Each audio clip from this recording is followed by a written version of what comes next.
নমস্কার। সামনে ভদ্রমহিলা যিনি বসে আছেন, আমার পেশেন্ট যারা থাকেন তাদের মধ্যে এটাকে পুরনো পেশেন্ট এসছেন আজকে। মে মাসে উনি এসছেন আমার কাছে প্রথম। সেই ভিডিওটা দেওয়া আছে আগের একটি নাম্বারে। সেই নাম্বারটা এখন খেয়াল নেই আমার, পরে ডেসক্রিপশন বক্সে দিয়ে দেবো। ভদ্রমহিলার বয়স হচ্ছে এখন প্রায় 54 বছর। উনি প্রথম এসেছিলেন 26/5/2025 আমার কাছে। 26/5/2025 নিয়ে এসেছিলেন। যেটা মেন চিফ কমপ্লেন ছিল সেটা রাইট শোল্ডার জয়েন্টে পেন। সেটা শুরু হয়েছিল প্রায় মাসখানেক ধরে। একটা ঝিনঝিনে ব্যথা হতো, ঝিনঝিন করতো, রাইট ডান হাফ পর্যন্ত আসতো। মনে আছে তো? মনে পড়ছে, মানে অনেকদিন হয়ে গেছে, 4 মাস হয়ে গেছে এখন, প্রায় 5 মাস হয়ে গেছে, প্রায় কাছাকাছি। এইটাই চিফ কমপ্লেন ছিল। এছাড়া হাঁটু ব্যথা কিছুটা, মাথা যন্ত্রণা, গ্যাস অম্বল, এইগুলো হচ্ছে মেইন, এগুলো ছিল সমস্যা। তো যেটা চিফ যে কারণে আমার কাছে এসেছিলেন সেটা হচ্ছে mainly right shoulder joint pain. ডান হাতটা ওপরে তুলতে পারতেন না, কষ্ট হতো। মেডিসিন সিলেকশনটা আমরা যে যে সিমটমসগুলোর উপর বেস করে করি, সেখানে দেখা যাচ্ছে যে ভদ্রমহিলার অ্যাভারশন টু সুইট, মিষ্টি খেতে খুব একটা পছন্দ করেন না। কেউ দিলে পরে এক আধটা খান, কিন্তু ইচ্ছে করে না কখনো খেতে। ঘুমের একটু ডিস্টারবেন্স রয়েছে, 6 ঘন্টার মতো ঘুমন। আর একটু ঘুম হলে ওনার ভালো হয়, কিন্তু একটু কম ঘুম হয়। সিম্প্যাথেটিক মাইন্ডটা খুব বেশি পরিমাণে, মানে কারণ দুঃখ কষ্ট দেখলে চোখ দিয়ে জল আসে, এই জিনিসগুলো আজকেও বললেন আপনি, তাই তো? এইগুলো খুব এই সিমটমস গুলোর উপর বেস করে অ্যাকচুয়ালি ওনাকে দেওয়া হয়েছিল কস্টিকাম 0/2, 0/1 এবং 0/2 26/5/2025 এবং আজকে এসছেন অন্য কারণে প্রায় 4-5 মাস পরে। আজ হলো 25/9/2025। ওনার কাছে একটু শুনে নি, আপনি একটু বলুন, ওষুধ তো একবার খেয়েছেন, একবার খাওয়ার পরে আপনি কেমন ফিল করেছেন, বা কতদিন পর থেকে বেটার মনে হয়েছে, আপনার হাতের যন্ত্রণাগুলো কমেছিল, সেটা একটু বলুন। বা এখন কেমন আছেন সবটা? ওষুধটা যখন শেষ হয়ে গেছে, হ্যাঁ, শেষ হয়ে এলো তখন একদমই মোটামুটি সেরে গিয়েছিল। হ্যাঁ, অন্য বোধ হয় 10-20% বাকি ছিল।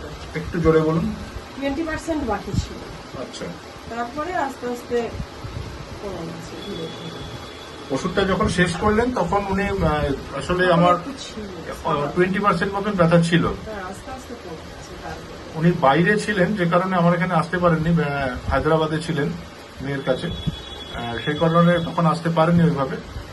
এই 4-5 মাস পরে এখন যে এসছেন, এখন কিন্তু ডান হাতের ব্যথাটা অলমোস্ট নেই, তাই তো? না, ডান হাতের ব্যথা একেবারেই গেছে। কিন্তু সমস্যাটা আজকে যে কারণে এসছেন সেটা হচ্ছে চুল পড়ে যাচ্ছে অত্যধিক পরিমাণে। এটাই একটা ওনার এখন মানে প্রাথমিক সমস্যা হয়ে দাঁড়িয়েছে। এছাড়াও কিছুটা ওই আগে যে হাঁটু ব্যথা ছিল এবং মাথা যন্ত্রণা, মাঝে মাঝে ডিসপেপসিয়া, একটু সন্ধ্যের দিকে ডিসপেপসিয়া হয়, এইগুলোর জন্য আজকে উনি ট্রিটমেন্ট করতে চাইছেন।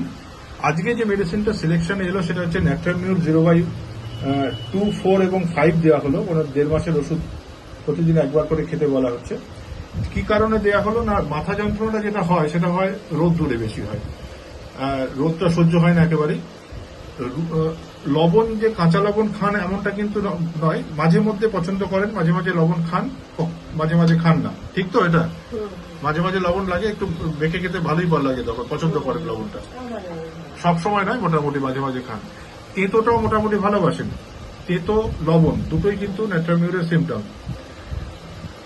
অ্যাঙ্গার, রাগ আছে খুব মানসিকভাবে, এবং সবচেয়ে বড় যেটা মেন্টাল সিমটমস, কনসোলেশন অ্যাগ্রাভেটস, অর্থাৎ যদি ওনার মানসিক কোনো দুশ্চিন্তা হয়, কোনো কষ্ট হয়, সেই সময়টায় ওনাকে যদি কেউ কিছু এসে বোঝায়, উনি তো আমার কথা শুনে একটু হেসেই ফেললেন, এটা কি ধরনের প্রশ্ন আবার, যে কনসোলেশনে অ্যাগ্রাভেট করে কিনা, বা কেউ কিছু বোঝালে তখন উনি বুঝতে চান কিনা, যেটা কোয়ারি করে জানা গেল যে না, ওই সময়টা উনি ঠিক বোঝেন না, নিজে যখন মাথা ঠান্ডা হয় তখন আস্তে আস্তে সেটা বোঝেন।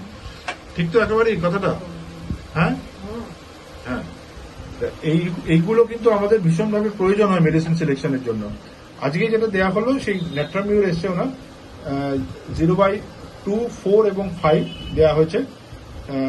1.5 মাসের মতন ওষুধ, উনি বাইরেই যাবেন আবার, সেই কারণে আশা করছি এরপরে যখন আসবেন আবার পরবর্তীকালে কেমন থাকেন সেগুলো আবার দেখানো যাবে। আপনার পারমিশন নিয়ে ভিডিওটা করলাম, ঠিক আছে? Thank you. হ্যাঁ বলুন।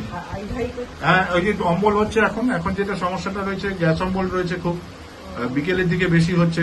অনেক সময় এটা লাইকোপোডিয়ামের সিমটমস মনে হচ্ছে, খুব কাছাকাছি যাচ্ছে, কিন্তু লাইকোপোডিয়ামটা কেন দিলাম না, কেন ন্যাট্রামিউর দিলাম, এইখানটা যদি আমরা একটু ডিফারেন্সিয়াল ডায়াগনোসিস করি, ডিফারেন্সিয়াল ক্যালকুলেশনে এখানে এইটাই হচ্ছে যে ওনাকে জিজ্ঞেস করলাম আপনি আপনার মধ্যে ডিক্টেটোরিয়াল মেন্টালিটি আছে কিনা, অর্থাৎ লাইকোপোডিয়ামে যেটা রয়েছে যে আমি যেটা বলবো সেটা সবাইকে শুনে চলতে হবে, এই মেন্টালিটি ওনার মধ্যে নেই, এবং ওনার হাজবেন্ডও সেটা স্বীকার করলেন। আর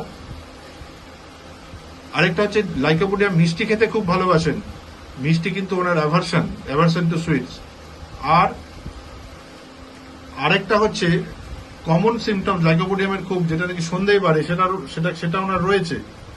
কিন্তু আবার দেখা যাচ্ছে মেন্টাল সিমটমসে যে উনি কিন্তু খুব একটা মাইজার নন, লাইকোপোডিয়ামের কিছুটা মাইজার, অর্থাৎ খরচের দিক থেকে একটুখানি বুঝে শুনে খরচা করেন, একটু টেনে খরচা করেন, ওনার মধ্যে সেই জিনিসটা নেই। উনি কিন্তু খরচা যখন হাতে টাকা থাকলে যেটা ভালো জিনিস সেই জিনিসটাই কেনেন, ঠিক বলছি তো? সুতরাং লাইকোপোডিয়াম কিন্তু সেখানে বাদ চলে যাচ্ছে, প্রাধান্য পাচ্ছে মেন্টাল সিমটমসে, ওই অ্যাঙ্গার এবং কনসোলেশনে অ্যাগ্রাভেটস, এইটা কিন্তু প্রাধান্য পাচ্ছে। মাঝে মাঝে উইপিং টেন্ডেন্সিও আছে, চোখ দিয়ে মাঝে মাঝে জল বেরোয়, এই কারণেই ন্যাট্রামিউর সিলেকশন হলো। ঠিক আছে, আপনার পারমিশন নিয়ে করলাম ভিডিও। Thank you.